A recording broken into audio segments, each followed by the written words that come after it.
Wrestling fans, we're back. It's your boy Wyatt, along with my boy Jimmy. We're here tonight, not to talk about that crap that happened last night, but to talk about SmackDown, which is the last show of the wrestling week. So, SmackDown starts off with a match between Dean Ambrose and Sheamus. So, before the match starts, Sheamus comes out and says he's going to give Ambrose, here we go with that word, we heard again last night from another wrestler, a good old arse kicking. And from the next WWE champ, which means Sheamus is going to eventually be the next WWE champ. Ain't no secret, everybody knows that. And Ambrose replies by saying it's true what they say about you. You do look stupid. Stupid. And the match starts off strong at the beginning with Ambrose taking control. Then they go to a commercial break. Like we needed a break right there earlier during the show.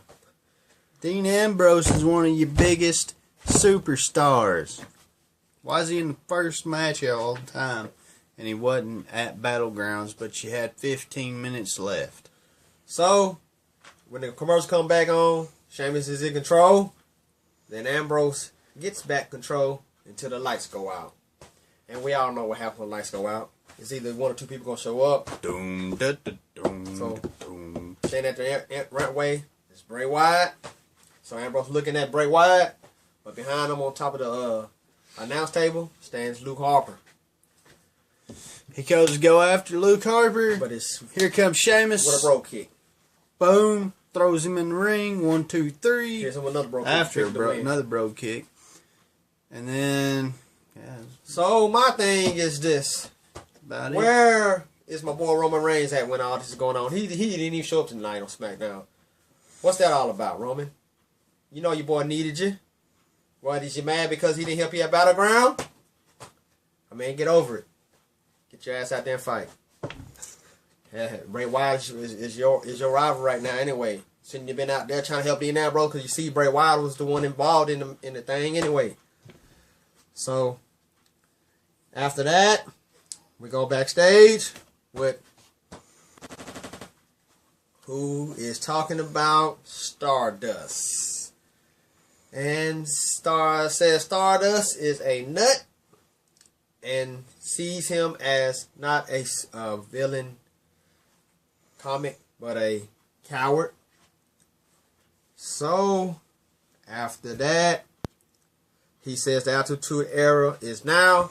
So, as soon as they get through interviewing, the screen back there starts flickering, and Stardust does some off the wall crap, scares JoJo a little bit. She's like, poor little JoJo, poor young sweet JoJo, whatever. Then it goes to the match between Adam Rose. And he can say that, poor little sweet JoJo, because if some of y'all don't know, he's old enough to be her daddy. Yeah, Adam Rose versus Neville. Adam Rose without Rosa Mendez, missing conspicuous by her actions, is Rosa Mendez. I don't know what the deal is. She get fired or what? I had no idea. I haven't heard anything. She's probably running down New York. So, of course, Neville dominates the match. Because, why wouldn't he dominate a match with a guy who always want to have a lollipop in his damn mouth? And makeup on. So, he hits him with the red arrow, picking up the victory. Then after that, the Titantron comes on, and it's your boy Stardust again. And Stardust talks about how arrows come crashing down, but stars are forever. Whatever he's trying to say, I don't understand that. He's from the galaxy, y'all. Then after that, they had a little segment where King Bear comes out, talks about how he is the king of the ring. Everybody forgot that because the dead man returned. But we didn't do our review on Raw, so we're going to give it our opinion right here about The Undertaker and Brock Lesnar. Fudging excellent. And I didn't cuss. I'm trying to keep this PG, Yeah, but he said the world is open warned, and they all will help King Barrett. So then, we are scheduled for a match between Kevin Owens versus Rusev. Now, before the match starts, Kevin Owens comes out, says how he's been all week long after his matches at Battleground, which is probably the second best match on the show. Says how everybody keeps hearing saying, tap, Owens, tap. Everywhere he goes all week long. But he said that's not what happened. What Kevin Owens tell me exactly what the fuck happened. I'm sorry, whatever. What happened? What the fudge? Yeah, excuse me. But anyway, so he says what happened was he has a family. He don't want to take any risk injury. So his new motto is live to fight another day. But he also said that John Cena, he was John Cena's toughest match of his career.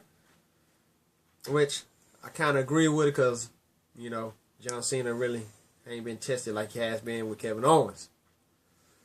So, then he comes out and says what happened Monday night when he walked out on Rusev. He said, like he said before, he didn't want to risk any injury with 2-on-3. He said he's not going to risk injury. So Shane walked out, he figured, ain't no way I'm finna fight 2-on-3. He said Rusev would have figured it out if he wasn't so busy trying to figure out which Lana he wanted to make it to second base with.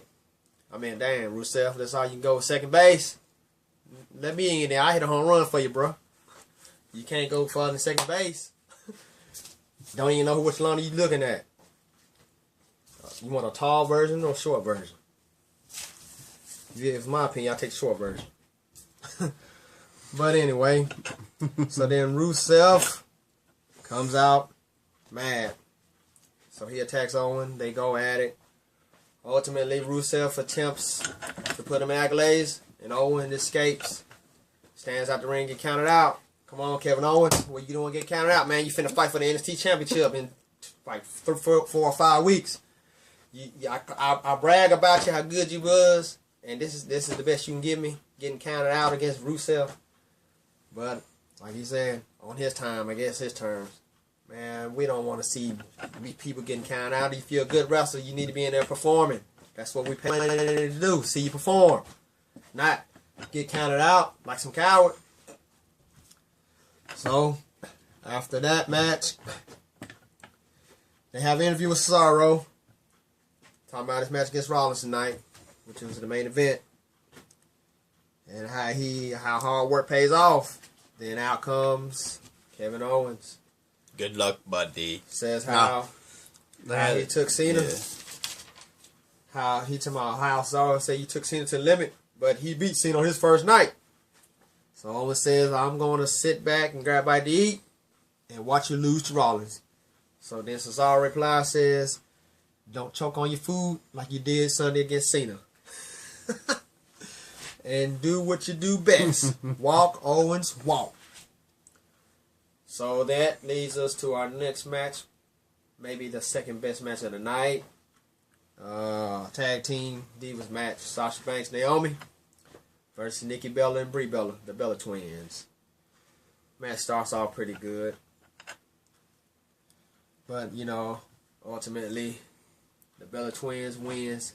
I guess they had to win because, you know, they're the only ones that haven't had a victory in this rivalry going on. So they win as Nikki hits Naomi with the rack attack.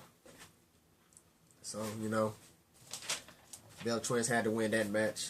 Because, like I said, and it's been dominated by the other two set factions. So then we look at a flashback on Raw. What happened between the best part of this whole week, The Undertaker and Brock Lesnar. They look back at it. That was a crazy brawl right there. Yeah, it was pretty good though. Like I said, if you haven't watched it, you might need to get look it up on YouTube. Look it up on YouTube. Or I mean, hey, some of the man, like me and him know the Undertaker and Brock Lesnar really had some beef with each other a few years back. You can look it up on YouTube. Undertaker's at a UFC fight. Brock Lesnar just gets done fighting. Walks past the Undertaker, says, you want to go? Or you want to do it? And Brock Lesnar just keeps walking off. So, like, we're watching them brawl on Monday Night Raw. That shit look real. That crap. So, after they do that, we go to the main event, which was between Seth Rollins, the WWE wannabe champion, Well, my eyes, WWE, if you want this man to be a champion, make him act like a champion. Make him fight, not run all the time. Yeah. Versus Cesaro, who I think... understand he's getting heat, but damn. Cesaro, who I think has a bright future still ahead of him. Cesaro, yeah, he needs... So, you know, the match was pretty good. Not the best match of the night. About time they got it right. The main event was supposed to be the best match anyway. About time they did something right this week. Yeah, it was a good match. Cesaro hits him. Seth Rollins tries to attempt the pedigree. Cesaro reverses it, puts him in a sharpshooter. Rollins tries to go to the rope. Cesaro reverses that, turns into a crossface. Cesaro looked like he about to pick the victory up. But then Rollins make it to the rope. And then as Cesaro attempts to hit Rollins with the swing, the referee is distracted trying to get the belt out that Rollins had brought into the ring. And thumbs Cesaro in the eye. Pedigrees him. Picking up the victory. Cowardly way to win, Rollins. You're a champion. Fight like one. So after that match is over, out comes Kevin Owens, the coward, the man who just got counted out against Rusev. So now he wants to be bad all of a sudden when a man is down and out. Can't fight a man straight up to his face. He's supposed to be a good wrestler, but you act like a coward. So he attacks Cesaro, hits him with his pop-up powerbomb. So we know that's going to be a feud. Cesaro, possibly a triple threat at SummerSlam. Maybe a fatal four-way or something. You know, Rusev might be in the picture some kind of way. I'm just So that's how that ended. You know, overall this week I'm still disappointed. Hope next week will be a better week as far as wrestling goes. Cause you know I hate talking down on wrestling, but you know, cause I'm a huge wrestling fan. I mean, I love it. I mean, that's all I seem to do is watch wrestling. And what this past week is just been a down point of just don't want to go back and just say keep it. Watch the W Network. Watch the old Attitude Wrestling. If you want to know what wrestling was like, that's what I'm used to seeing. Mm-hmm. But you know, there's a few wrestlers though that there's some good wrestlers on there. It's just the booking. They don't have good writers anymore. I mean, they still put on some good matches, but your overall shows.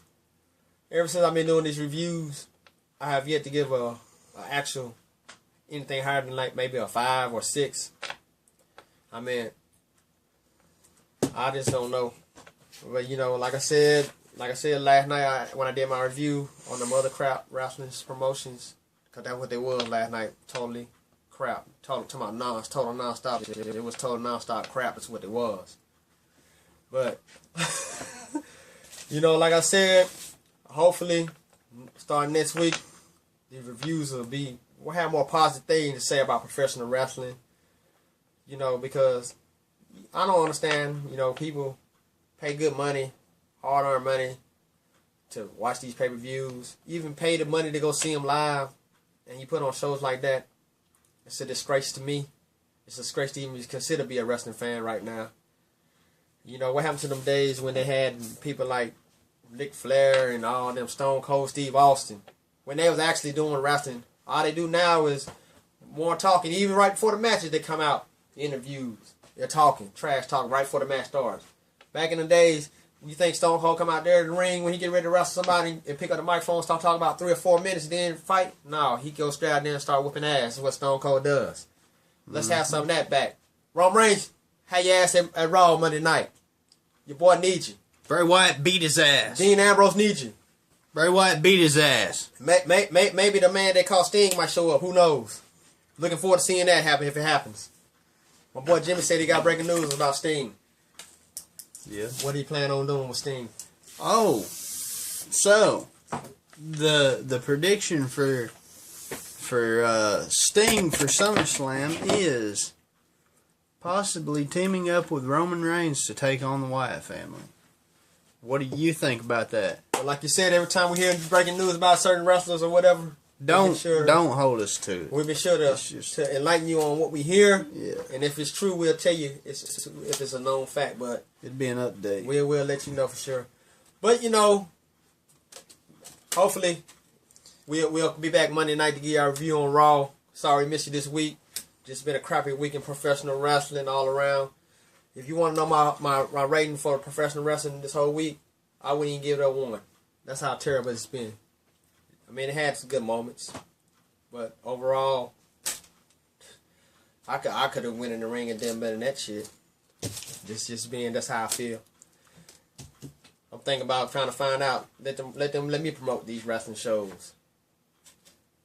I guarantee you'll get a 10 rating out of me every week. So Vince McMahon, if you Vince McMahon, Dixie Carter, you need a booker, call this man. Dixie Carter or whoever in charge of our age, Jeff Jarrett. You need some help writing these scripts, making these matches better, making better rivalries. Look us up on YouTube, subscribe to us. We'll get back to you. Got no problem with that. Leave us a comment, if you want us to book for you, baby. It ain't all about the money. It's all about what I love, and that's professional wrestling. I could never be a wrestler. Look at me. But I could be a damn good promoter. But that concludes our review for the night. Hopefully we'll be back Monday night to get our review on Raw. Maybe we'll see some more good action between Brock Lesnar and Undertaker. Maybe we'll have some more surprises. Maybe it'll be a better show. But until then, we'd like to say peace, and we're out.